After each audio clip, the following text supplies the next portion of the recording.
আসসালামু আলাইকুম। নবম দশম শ্রেণীর বন্ধুরা এবং ইন্টারমিডিয়েটের বন্ধুরা যারা আছেন, আশা করি সকলে ভালো রয়েছেন এবং আসন্ন পরীক্ষার্থে আমাদের আপনাদের প্রস্তুতি ভালো, এটাই আশা করতেছি। এবং আজকে আমি নিয়ে এসেছি হচ্ছে আমাদের কানেক্টরের উপরে দ্বিতীয় ক্লাস। এই ক্লাসটা হচ্ছে আমরা কানেক্টর উপরে নিতে চলেছি।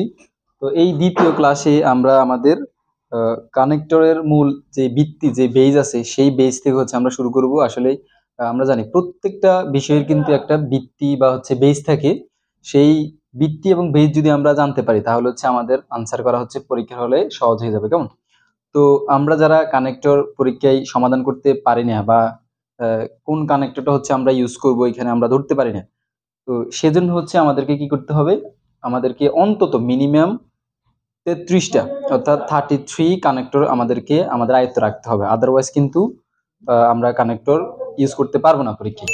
কেমন? অনেকগুলো কানেক্টর আছে, তার মধ্যে আমাদেরকে অর্থাৎ কানেক্টর হচ্ছে এই 33টা। কেমন? এই অনেকগুলো কানেক্টর থেকে আমরা যে 33টা নিয়ে এসেছি এগুলোই হচ্ছে মূলত কানেক্টর। এগুলোই পরীক্ষায় আসে, এর বাইরে পরীক্ষা আসবে না। সো অ্যাটলিস্ট এই 33টা কানেক্টর যদি পরীক্ষায় পারতে হয় তাহলে অ্যাটলিস্ট এই 33টা কানেক্টর কিন্তু মাথার মধ্যে সেট করে রাখতে হবে। আদারওয়াইজ কিন্তু কোনোভাবেই পরীক্ষার হলে সম্ভব হবে না আনসার করা। ওকে, সো সেজন্য এই কানেক্টরগুলো যদি মাথায় সেট করতে হয়, প্রথম হচ্ছে আমাদেরকে জানতে হবে যে প্রত্যেকটা কানেক্টরের অর্থাৎ কোনটা কিরকম অর্থ দেয়, কোন কানেক্টরটা কিরকম অর্থ দেয় সে সম্পর্কে একটা ভালো ধারণা রাখতে হবে। দেন হচ্ছে আমরা তারপরে বুঝতে পারবো। এবং আহ, পরবর্তীতে আমরা কানেক্টরের উপরে পুরো কানেক্টরের উপরে মোট আমরা অর্থাৎ 7টা রুলের ভিতরে কিন্তু আমরা কানেক্টরকে রাখবো। এখানে হচ্ছে আমরা কানেক্টরের যে ভেজ আছে, অর্থাৎ 33টা কানেক্টর দেখাবো, এরপর হচ্ছে আমরা 7টা সূত্র ফর করে দেখাবো। মোট কানেক্টর উপরে আমাদের ক্লাস থাকবে হচ্ছে 5টা। আমরা গত কয়েকদিন আগে একটা ক্লাস আপলোড দিয়েছি, আজকের ক্লাসটা, এবং এরপর আমরা 3টা ক্লাস দেবো। মোট 5টা ক্লাসের ভিতরে আপনাদের কানেক্টর ইনশাল্লাহ সম্পূর্ণ ক্লিয়ার হয়ে যাবে। ওকে, সো আমরা ক্লাসে আজকে শুরু করি। প্রথমে আমরা দেখতে পাচ্ছি এখানে আমরা যেই কানেক্টরগুলো নিয়েছি, এবং আমি দেখিয়ে দেব প্রতি বছর পরীক্ষায় যেই কানেক্টরগুলো প্রায় পরীক্ষায় থাকে সেগুলো আমি দেখিয়ে দেব। সেই সাথে আমরা প্রত্যেকটা কানেক্টরে আলাদা আলাদা একটা অর্থ জানতে হবে। এবং সেই সাথে হচ্ছে আপনারা যদি চান যে আপনারা খাতায় খাতায় হচ্ছে এগুলো নোট ডাউন করে রাখতে পারেন। এই কানেক্টরগুলো আমি একটা একটা করে দেখাচ্ছি। প্রথমে আমরা যেটা দেখতে পাচ্ছি সেটা হচ্ছে ফার্স্টলি, সেকেন্ডলি, থার্ডলি। এটা তো আমরা জানি প্রত্যেকেই। এটার অর্থ হচ্ছে প্রথমত, দ্বিতীয়ত, তৃতীয়ত। কেমন? তাহলে আমি একটু লিখি, আমি একটা লিখবো, বাকিগুলা প্রথমত, দ্বিতীয়ত, তৃতীয়ত। অর্থাৎ এই কানেক্টরের অর্থ হচ্ছে ফার্স্টলি, সেকেন্ডলি, থার্ডলি। তারপর হচ্ছে তারপরে যেটা সেটা হচ্ছে so therefore. So therefore so therefore তো হচ্ছে সুতরাং। সুতরাং অথবা হচ্ছে অতএব, আমরা যেটা হচ্ছে সুতরাং বা অতএব হিসেবে ইউজ করি সেটা হচ্ছে সো বা দেয়ারফর।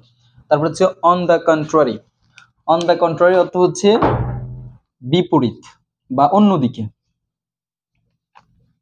যেটাকে আমরা বলবো হচ্ছে অন্যদিকে বা বিপরীত অর্থাৎ এই ধরনের ব্যবহৃত হয়। তারপরে দেন হচ্ছে বাট। বাট অর্থ হচ্ছে কিন্তু। তারপরে দেন অর্থ হচ্ছে তারপর। এগুলো আমরা প্রত্যেকে জানি। এভাবে প্রত্যেকটা কানেক্টরের অর্থ আলাদা আলাদা করে জেনে রাখতে হবে এবং মাথার মধ্যে কিন্তু সেট করে রাখতে হবে। আদারওয়াইজ মানে মেমোরিতে আসবে না পরীক্ষার হলে। ঠিক আছে? ওকে, দেন হচ্ছে দ্যাট। দ্যাট হচ্ছে কিন্তু যে, শুধুমাত্র যে হচ্ছে দ্যাট। তারপর হচ্ছে ইনস্টেড। তারপর হচ্ছে সিমিলারলি হচ্ছে একইভাবে। Okay, then at the same time. At the same time হচ্ছে একই সময়।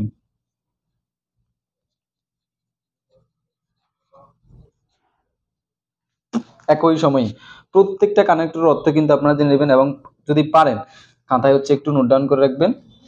বিসাইডস মোরওভার, এই দুটার অর্থ একসাথে হচ্ছে এছাড়াও।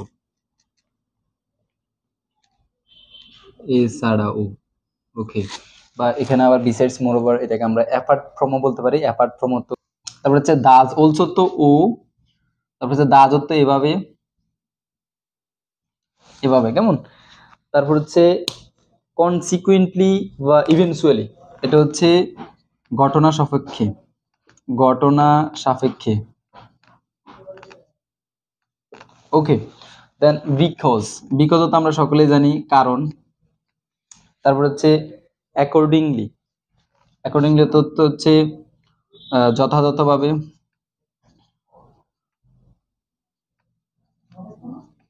ওকে, দেন আনলেস। আনলেস অর্থ হচ্ছে যদি না। তারপর হচ্ছে অন দ্য আদার হ্যান্ড, এটার অর্থ হচ্ছে অন্যদিকে। ওকে, তারপরে অ্যাজ এ রেজাল্ট অর্থ হচ্ছে ফলাফল স্বরূপ।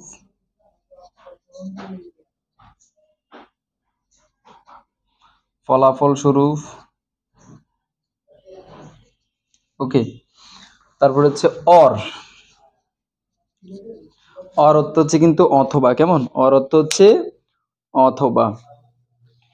আমরা এখানে ইনস্টিড এটা শব্দ রয়ে গেছে, সেটা হচ্ছে কোথায়? ইনস্টিড। ইনস্টিড শব্দের অর্থ হচ্ছে পরিবর্তে। পরিবর্তে, কোনো কিছুর পরিবর্তে হচ্ছে আমরা ইনস্টিড ইউজ করবো। দেন অ্যান্ড, মোস্ট ইম্পর্টেন্ট অ্যান্ড, এটা কিন্তু আসে। অ্যান্ড অর্থ হচ্ছে এবং। স্পেশালি অর্থ হচ্ছে, স্পেশালি অর্থ হচ্ছে প্রধানত বা বিশেষত। প্রধানত বা বিশেষত। হাউএভার, হাউএভার অর্থ হচ্ছে যাই হোক। যাই হোক। তারপর হচ্ছে হোয়েন, হোয়াইল, এটার অর্থ হচ্ছে যখন। ওকে, তারপরে বেসিকলি অর্থ হচ্ছে সাধারণত বলতে পারেন। ওকে, তারপরে সিন্স অ্যাজ, এগুলোর অর্থ কিন্তু হচ্ছে যেহেতু। যেহেতু। ইফ, ইফ শব্দটা হচ্ছে, এটার অর্থ হচ্ছে যদি। যদি অথবা সবসময় এটা এই ক্ষেত্রে ব্যবহৃত হয়, একটা ব্র্যাকেট দিয়ে আমরা লিখে রাখি, এটা হচ্ছে শর্ত সাপেক্ষে। শর্ত সাপেক্ষে। ওকে, দেন হ্যান্স। হ্যান্স অর্থ হচ্ছে আচ্ছা এটা পরে। তারপর হচ্ছে পর এক্সাম্পল হচ্ছে ফলাফল স্বরূপ।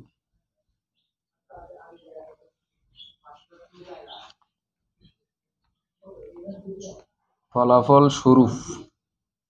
তারপর হচ্ছে ফাইনালি অথবা হচ্ছে অ্যাট লাস্ট। ফাইনালি অথবা অ্যাট লাস্ট হচ্ছে পরিশেষে। ওকে, পরিশেষে। দেন ওদিকে আমরা দেখতে পাচ্ছি এখন আছে হচ্ছে ইনস্পাইট অফ বা ডিসপাইট। ইনস্পাইট অফ, ডিসপাইট, এটার অর্থ হচ্ছে সত্ত্বেও। সত্ত্বেও।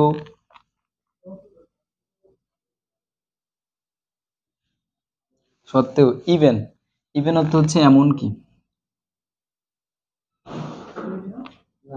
তারপর হচ্ছে ইনফ্যাক্ট। ইনফ্যাক্ট অর্থ হচ্ছে প্রকৃতপক্ষে।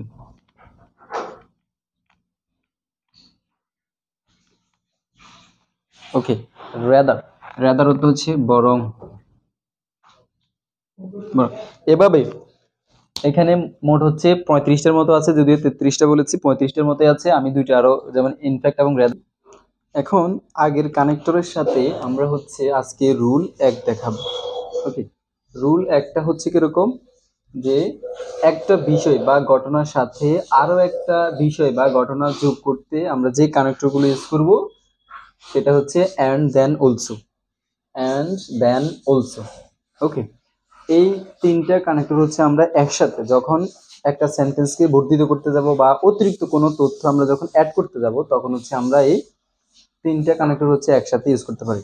এজন্য আমরা হচ্ছে মোট 6টা রুলের ভিতরে, ওকে, 6টা রুলের ভিতরে যে সমস্ত ইম্পর্টেন্ট ভাইটাল যে কানেক্টরগুলো আসবে সবগুলো কিন্তু এখানে চলে আসবে, এবং প্রতি বছর যেগুলো আসে সেগুলো নিয়ে হচ্ছে আমাদের এই 6টা রুল ইনশাআল্লাহ এখানে কিন্তু ক্লিয়ার হয়ে যাবে। ওকে, সো তবে মাথায় রাখতে হবে এন্ড অর্থ এবং দেন অর্থ, তারপর অলসো অর্থ, ও, কেমন, এগুলোর অর্থ কিন্তু খেয়াল রাখতে হবে, তারপর হচ্ছে আমরা এটা ভালোভাবে ইউজ করতে পারবো। তো এখানে আমি 3টা উদাহরণ নিয়ে এসেছি, উদাহরণ দেখলে খুবই ক্লিয়ার হয়ে যাবে। প্রথম এক্সাম্পলটা হচ্ছে এরকম যে time and tide wait for none, অর্থাৎ সময় এবং স্রোত কারোর জন্য অপেক্ষা করেই না, এটা তো আমরা সকলেই জানি। এখন সেন্টেন্সটা কিন্তু শেষ হয়নি, এখানে একটা গ্যাপ দিয়ে হচ্ছে বলেছে no one can stop the onward march of time, অর্থাৎ সময়ের যে গতিটা এটা কিন্তু কেউ, বা সময়ের যে ধাবমান প্রবাহটা এটা কিন্তু কেউ থামাই রাখতে বা এটা কিন্তু কেউ স্টপ করে রাখতে পারে না। এখন তাহলে এখানে আমরা অ্যান্ড দেন অলসো আমরা কোনটা বসতে পারি, সেটা হচ্ছে টাইম অ্যান্ড ট্রাইড ওয়েট ফর নান, একটা গ্যাপ দিয়েছে no one can stop the onward march of time, অর্থাৎ সময়ের যে গতিটা এটা কিন্তু কেউ দামায় রাখতে পারে না। সো আমরা এখানে যদি আমরা অ্যান্ড দিই, অ্যান্ড তো সময় এবং স্রোত কারোর জন্য অপেক্ষা করে না, এবং এটাকে কেউ কিন্তু মানে সময়ের যে গতিটা এটা কেউ কিন্তু থামিয়ে রাখতে পারে না, সেজন্য আমরা এখানে আমরা ইউজ করব হচ্ছে অ্যান্ড। ওকে, অ্যান্ড দিলে কিন্তু আমাদের সেন্টেন্সটা হচ্ছে মিলে যায়, কেমন? তারপর হচ্ছে অ্যান্ড হচ্ছে সবচেয়ে বেশি সুইটেবল এই সেন্টেন্সের জন্য। দেন আমরা দ্বিতীয় যেই উদাহরণটা দেখছি সেটা হচ্ছে I walk of at 6 AM। আমি সকাল 6টায় ঘুম থেকে উঠি, উঠার পরে তারপর হচ্ছে এখানে কিন্তু একটা সেন্টেন্স শেষ, এখানে কিন্তু সেন্টেন্সটা শেষ হয় নাই। ওকে, সেন্টেন্স এখানে শেষ। তারপর হচ্ছে I go for morning walk. Okay, আমি সকাল 6টায় ঘুম থেকে উঠি, সেন্টেন্স শেষ করে দিয়েছে, কথা শেষ দিয়ে তারপরে বলছে I go for morning walk, তারপর আমি যাই সকাল, অর্থাৎ যে হাঁটতে, সকালে হাঁটতে যাই, কেমন? মর্নিং ওয়াকে যাই আর কি। তাহলে আমরা এখানে বসাবো হচ্ছে কি, এখানে অলসো তো বসাতে পারবো না, আমরা বসাবো হচ্ছে দেন। ওকে, সো এই সেন্টেন্সটা হচ্ছে আমরা বর্ধিত করার জন্য then I go for morning walk, আমি সকাল হাঁটতে যাই। দেন তৃতীয় যেই উদাহরণটা নিয়ে এসেছে সেটা হচ্ছে হি প্লেজ ক্রিকেট ওয়েল, সে ক্রিকেট খুব ভালো খেলে। ওকে, দেন তারপর হচ্ছে কি হি হ্যাজ গুড পারফরমেন্স, তার ভালো দক্ষতা আছে in the field, in the football field. Okay, sentence কিন্তু শেষ, তারপরে আমরা অতিরিক্ত একটা ইয়ে দিতে যাচ্ছি, সেটা হচ্ছে সে সে কিন্তু ক্রিকেট ভালো খেলে, ঠিক আছে, কিন্তু সে তার ফুটবল ফিল্ডে কিন্তু তার পারফরমেন্স কিন্তু ভালো, ফুটবল ফিল্ডে ও, সো ও ক্ষেত্রে আমরা ও জন্য আমরা অলসো ইউজ করি। সেখানে আমরা যে কানেক্টরটা ইউজ করি সেটা he has good performance in the football field also. আশা করি বুঝতে পেরেছেন। এইভাবে হচ্ছে আমরা মোট খুবই ভাইটাল 6টা রুলস নিয়ে আলোচনা করব। তো আজকে পর্যন্ত আপনারা আশা করি বুঝতে পেরেছেন। যদি কিছুটা হলেও বুঝতে পেরে থাকেন আমাদেরকে কমেন্টের মাধ্যমে জানাবেন, আর আমাদের চ্যানেলে যদি নতুন হয়ে থাকেন তাহলে আমাদের ফেসবুক পেজ হচ্ছে ফলো দিবেন, এবং যদি আপনারা ইউটিউব থেকে দেখেন তাহলে আমাদের ইউটিউব চ্যানেলটা সাবস্ক্রাইব করে দিবেন, যাতে পরবর্তী ভিডিওগুলো আপনার পেতে খুবই মানে সহজে আপনি পেতে পারেন। ওকে, আসসালামু আলাইকুম।